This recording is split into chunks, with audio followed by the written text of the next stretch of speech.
like and subscribe, and you'll have amazing luck for the rest of the week. When you hear the name Nestle, what's the first thing that comes to mind?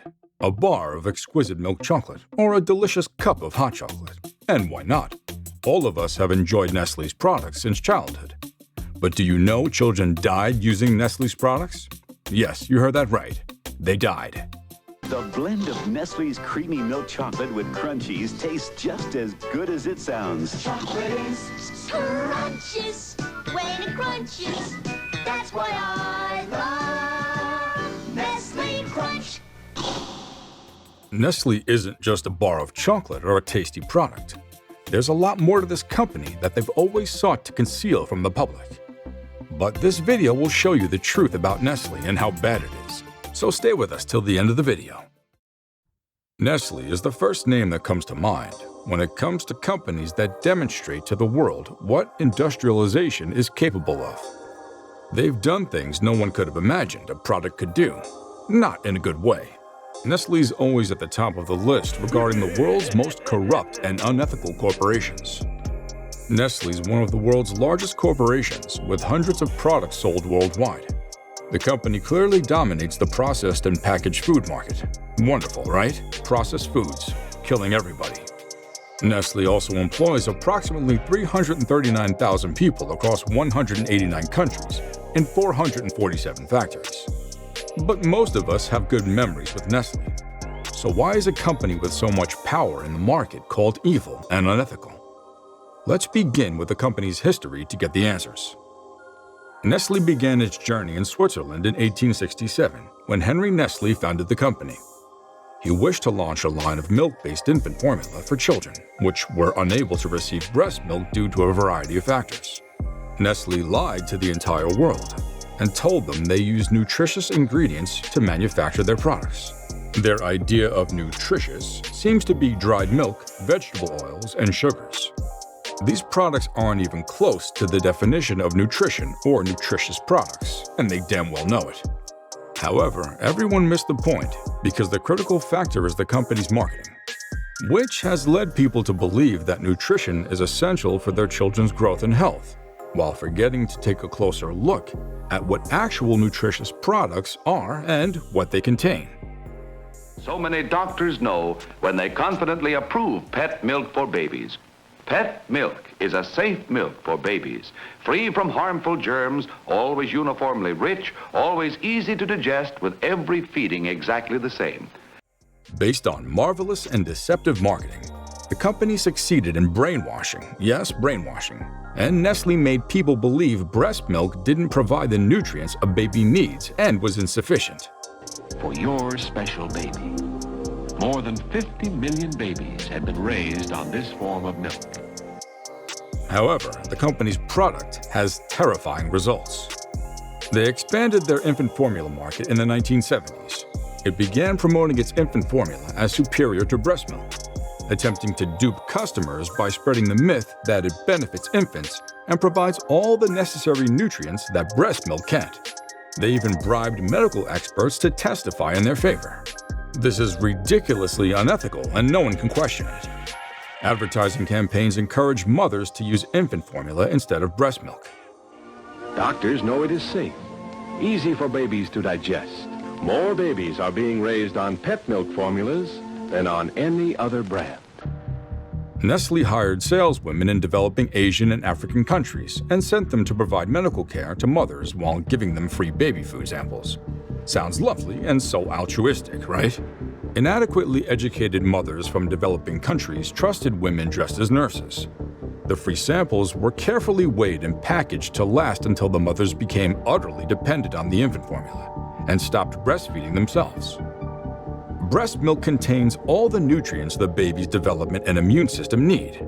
Young people in less developed areas who didn't have access to clean water died as a result of a lack of natural milk. 6 children died from being exposed to the tainted milk.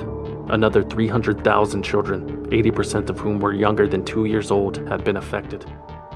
Thousands of people died due to this, and their baby formula has been dubbed baby killer by many in the know.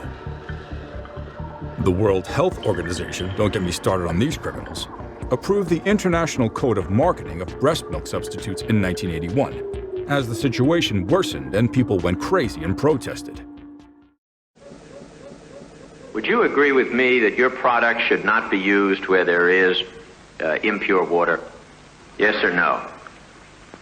We give all the instructions. Just answer. What is your position? Of course not, but we cannot cope with that. As I understand what you say is where there's impure water, it should not be used. Yes.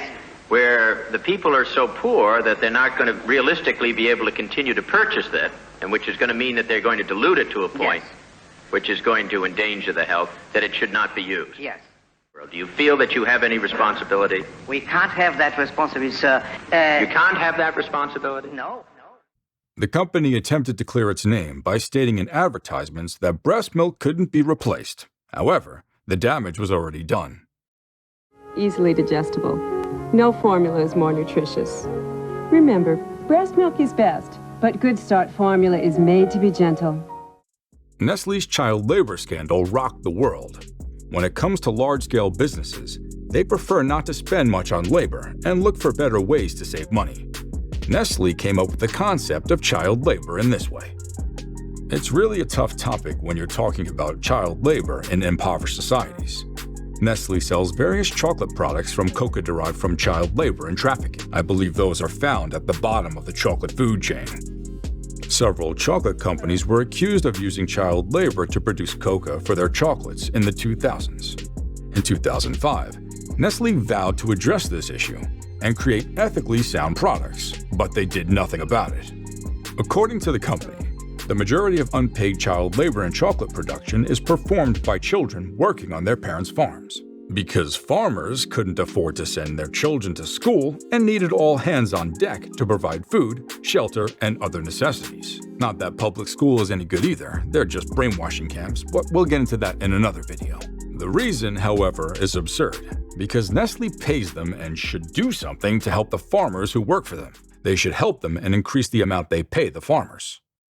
According to some reports, most of the plastic bottles collected while cleaning the beach are Nestle brands, demonstrating that Nestle is one of the companies that contribute significantly to water and land pollution. Nestle is also a significant manufacturer of packaged water bottles. The bottles are made of single-use plastic, polluting the environment and killing millions of sea creatures. And it's not just plastic bottles that are bad for the environment. The waste generated by the company's factories is wreaking havoc on the environment and marine life. Despite fancy images of streams, lakes, and mountains on the label, almost all of the water in Nestle's packaged bottles comes from the ground.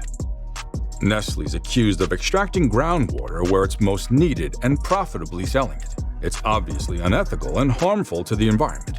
This company is also guilty of obtaining water from countries where people are forced to drink contaminated water, because Nestle purchases all the clean water for their bottled water factories.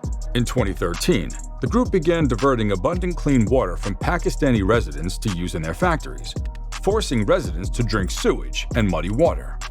Not only in Pakistan, but evil corporations are doing the same thing in many developing countries with plentiful natural resources that Nestle can easily exploit due to tax regulations. As previously stated, the company's plastic water bottles are a primary source of water and land pollution. The company has stated that it will replace all single-use plastic bottles with recyclable ones. However, no progress has been made in this area. In 2020, a Nestle milk powder factory in France released biological waste into local waters and killed tons of fish. Moreover, despite making significant promises and claims about reducing waste and using plastic, the company has increased its share of reusable and recyclable plastic to only 1%. According to the most recent Ellen MacArthur Foundation's report, the company has done nothing to improve environmental safety and failed to address the waste problem it's created. Nestle is a multi-billion-dollar corporation with a monopoly on the market. Even though they were engaging in unethical and illegal activities, they could get away with it due to their wealth, power, and influence in lawmaking as a large corporation, like so many others.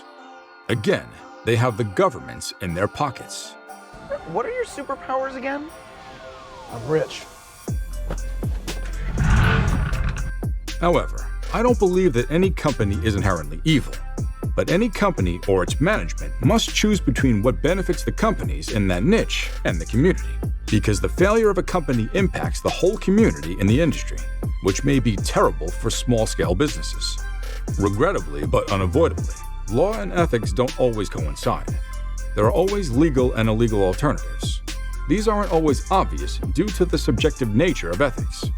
There's self-reinforcing mechanisms to keep a small community-based business operating within ethical and legal boundaries. However, when a large company has the government in their pocket, it's easier to misbehave in an unethical but legal manner. There should be a strong ethos at the top to keep people in the middle of making unethical decisions. In this regard, I believe Nestle has made far too many unethical decisions. They've prioritized profit over the well-being of the communities in which they operate. So basically, Nestle's a selfish giant that doesn't care if it clumsily harms others, even if it has no malice. When the fish stinks, it stinks from the head down. They've sold chocolate bars with children's sweat on them, and the company has gone to great extents to remain on top of the industrial competition. The brand has a good marketing strategy and can easily influence the consumer base with bold claims and promises. But the reality is far worse than imagined. That's why this company has been dubbed the evilest company of all time. Until next time, adios.